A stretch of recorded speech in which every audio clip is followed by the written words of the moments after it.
here to do today is one of the most enjoyable things we can do as human beings, and that is to remember lives lived and deeds done before our time, and to recall them and to encourage younger generations to hand them down.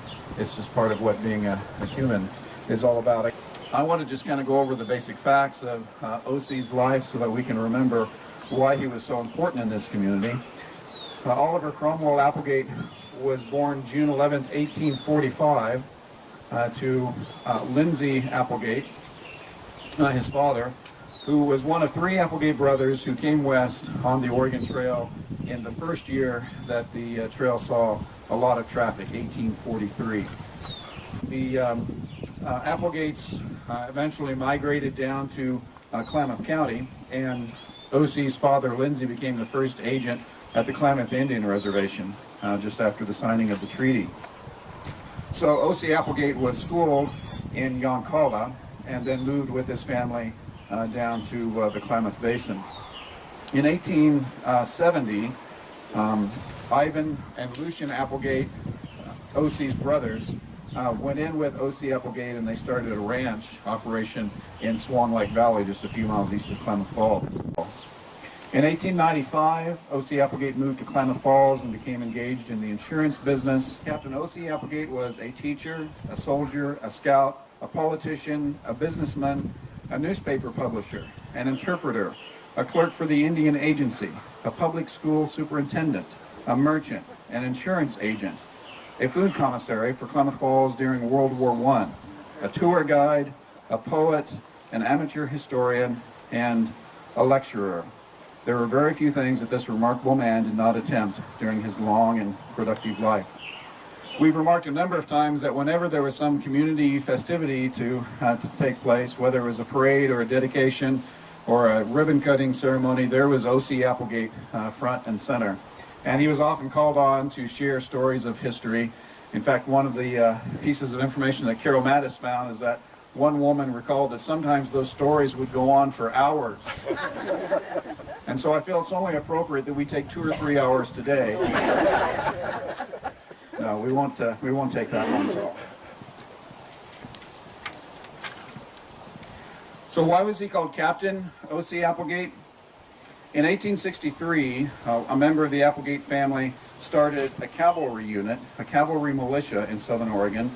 They were known as the Mountain Rangers. O.C. joined this militia and quickly rose in rank from private to sergeant and then to captain in 1866. He was commissioned as captain in the Oregon Volunteer Militia by Governor Addison C. Gibbs before he reached the age of 20.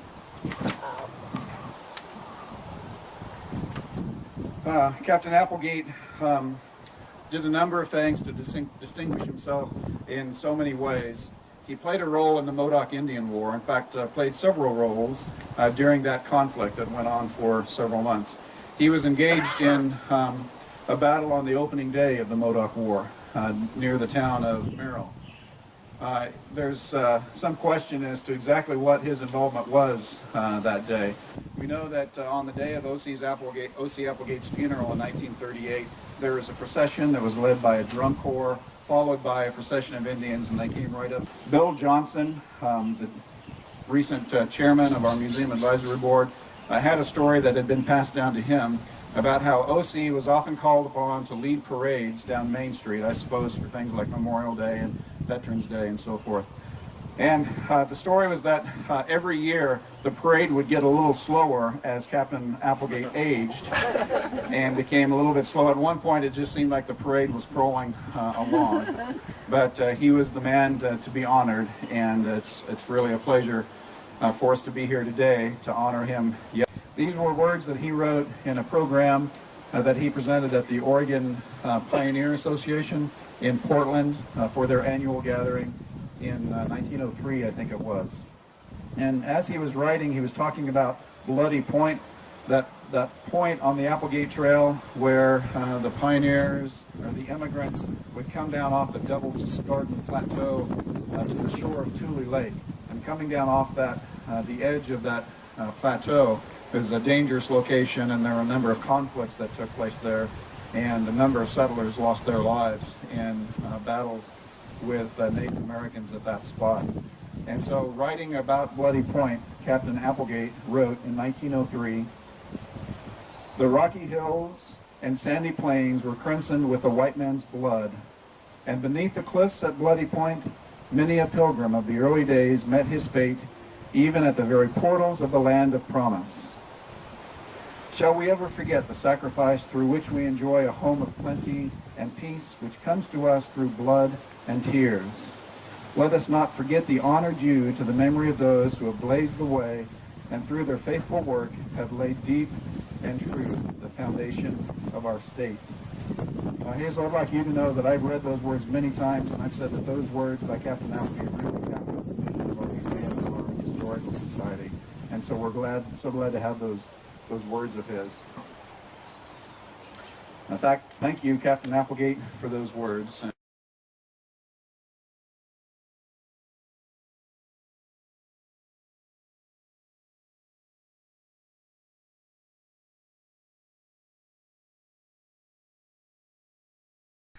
This is just one of the many programs put on by the Klamath County Historical Society in conjunction with the Klamath County Museum. We thank you for your past support, and we hope that you will continue to support us in the future.